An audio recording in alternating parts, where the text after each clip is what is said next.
Her story doesn't begin in the marble corridors of Topkapı Palace, but far from the empire she would one day help shape. Her life started somewhere in the lands of Circassia or the Crimean steppe, where mountains rose like jagged teeth. Her name meant moon of fortune, a promise that fate seemed eager to challenge. Even as a young girl, she possessed a rare beauty. Hair like polished obsidian, eyes like midnight water, and a carriage so graceful elders said she looked carved from moonlight itself. But beauty in the 16th century world was often a curse.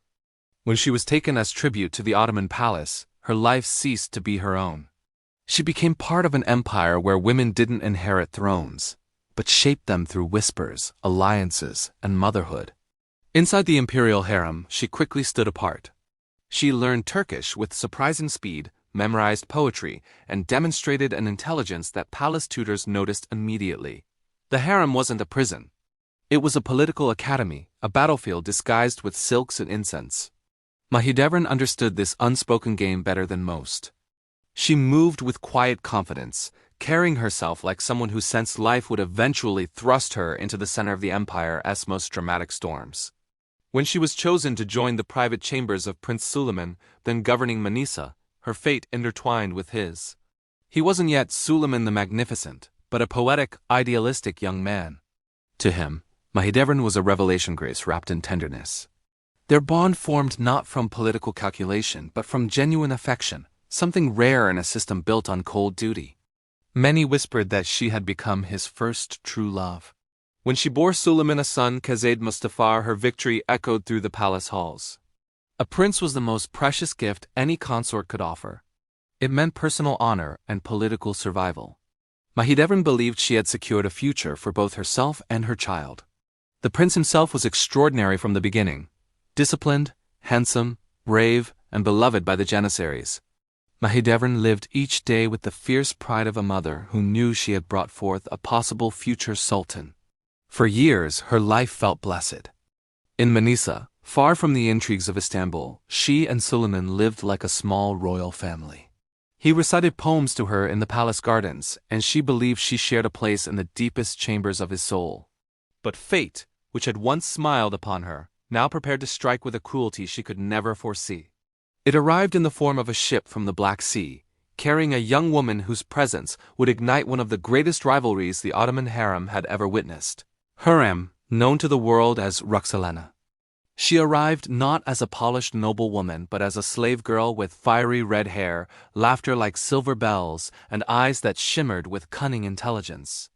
Mahidevran, secure in her position, paid her little attention at first.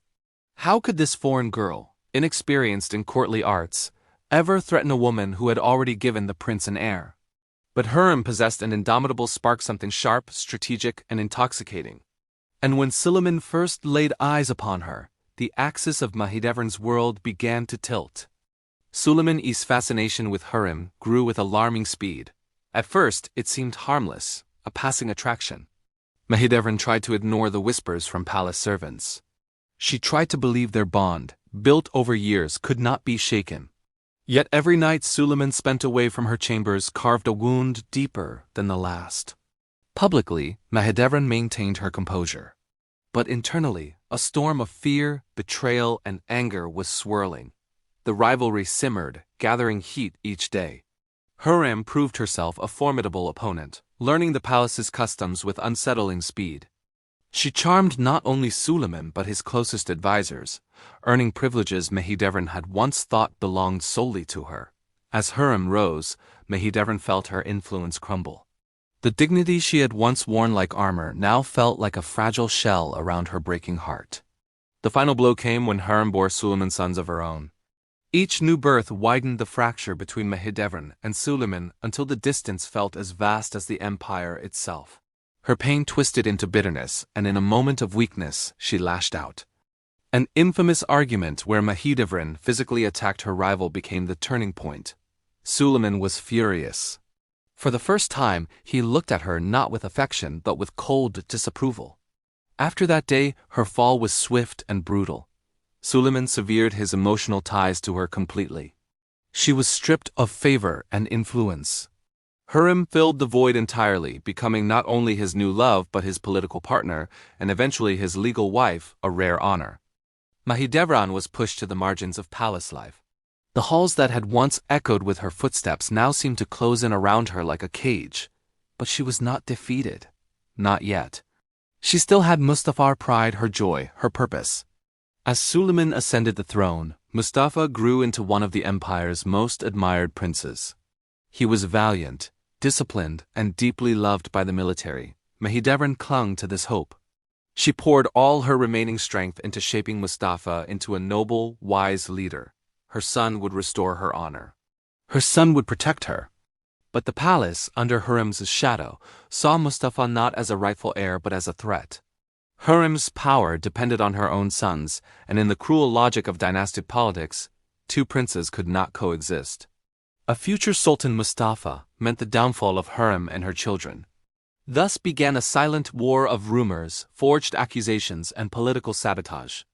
Mahidevran watched helplessly as enemies whispered poison into Suleiman's ears, painting Mustafa as ambitious, rebellious, even treasonous. Mahidevran sensed the danger. She begged Mustafa to remain cautious, but he was a prince raised in the shadow of greatness. He believed his merit and loyalty would save him. He trusted honor more than political cunning. And this, ultimately, became his doom. When Suleiman summoned Mustafa to his campaign tent during the Persian campaign, Mahidevran felt a dread unlike anything she had ever known. A mother's instinct is sharper than prophecy. She implored him not to go. But Mustafa, noble to the end, insisted that a prince could not refuse his father's summons. "If I do not go," he told her gently, "I am guilty. If I go, I remain innocent." When he rode away, she felt as if her soul had been torn from her body. The news of Mustafa's death reached her like a thunderbolt. Her son, her beautiful, brilliant, innocent son, had been strangled by a silk cord in his father's tent, executed on charges many believed were fabricated. The Janissaries who adored him wailed in grief. Mothers across the empire whispered prayers for Mahidevran, whose heartbreak became legendary. She did not scream or faint. She simply collapsed, silent, a structure of grief so deep the world could not fill it. After Mustafa's death, Mahidevran was exiled to Bursa, stripped of wealth and privilege. Once the beloved consort of a prince, she now lived like a widow forgotten by time. She sold her jewels to survive, but dignity remained her final armor. She used what little she had to maintain Mustafa's tomb with impeccable care, adorning it with flowers and spending hours praying beside it. Her devotion became a symbol of maternal loyalty so profound that even her enemies came to respect her. Years passed, and her grief settled into a quiet ache that never faded. She became a woman defined not by palace rivalry, but by endurance. Those who met her in her later years described her as gentle, dignified, and compassionate, a woman who had suffered greatly and yet cultivated peace within her heart. Long after Hurrem had died and Suleiman himself had been laid to rest, Mahidevran passed away in Bursa at an advanced age. She was buried near Mustafa, at last reunited with the child who had been the light of her life. The empire may have forgotten her for a time, but history did not.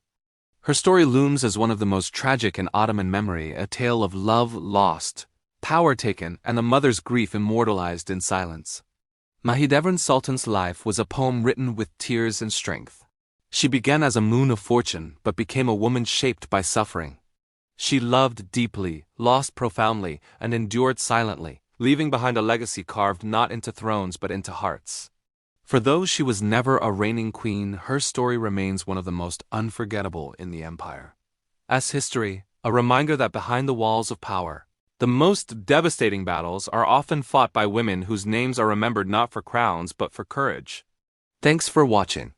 If you found this story as moving as we did, don't forget to subscribe, and hit the notification bell for more tales from history.